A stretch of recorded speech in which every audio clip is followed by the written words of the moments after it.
reserve the balance of my time. The gentleman who reserves the balance of his time. The gentleman from California is recognized. Madam Speaker, I rise in support of the bill. The gentleman from California. Madam Speaker, I yield myself as much time as I may consume. The gentleman from California is recognized. Madam Speaker, I want to join with my colleague from Missouri on supporting this bill, and I really think that we need to see more bills like this. Plain language sounds so simple, but for so long the American people have been asking for Washington to do what it tells everyone else to do, and that's reform itself. You shouldn't have to hire a lawyer to be able to understand what the government's telling you or doing, and sadly that's been historically the fact. And I want to thank the author of this bill for bringing this forward.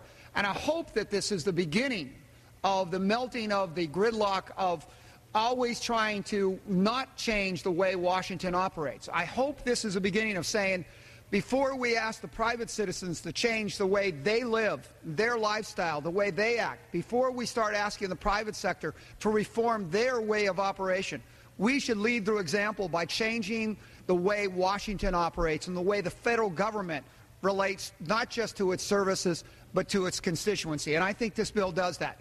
I think one of the greatest frustrations that we find out in the American people today is the fact they feel that Washington is disconnected. And a bill like this points out how disconnected, that when we can't even send out notices to inform our citizens of what's going on, what they need to do, or what's possible, we can't even do it in plain language. We have to do it in a legalese that may sound good here in Washington, but is not understood out in the real streets of America.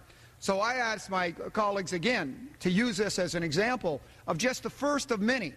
And so we can look at not just reforming how we communicate, but how we govern, how we represent, and how we tell the American people we really do finally care enough to change the way we're operating, and that for once Washington is going to lead through example rather than edict. And I would, again, compliment my author and the representative, the majority, for bringing this forward, and I reserve my time.